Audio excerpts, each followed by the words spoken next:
ఒరేయ్, robin hood వచ్చాడు రోయ్. Robin hood వచ్చాడు.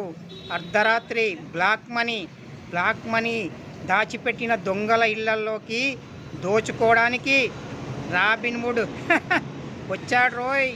లేవండి, లేచి మర్యాదగా మీ దగ్గర ఉన్న బ్లాక్ మనీని ఇచ్చేయండి. అర్థమవుతుందా మీకు? అర్థమయ్యిందా?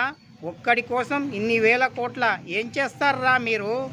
రేపు చచ్చిపోయాక రేపు చచ్చిపోయాక మీ శవంపై వేసి తగలబెట్టేస్తారా ఏంటి?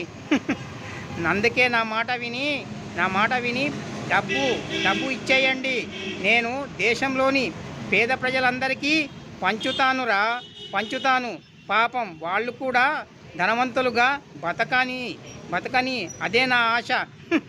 రాబిన్ హుడ్ అంటే తమాషాలు కాదు. బ్లాక్ మనీ ఇవ్వకపోతే చంపేస్తాడు.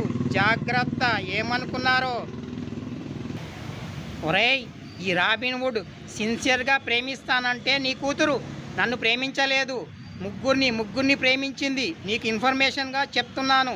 అర్థమవుతుందా? నీ కూతురు రేపో మాపో ఎవరితోనో లేచిపోతుంది. జాగ్రత్తగా గదిలో పెట్టి తాళం వేయరా, లేకపోతే లేచిపోయి నీ పరువు ప్రతిష్టలు తీసేస్తుంది.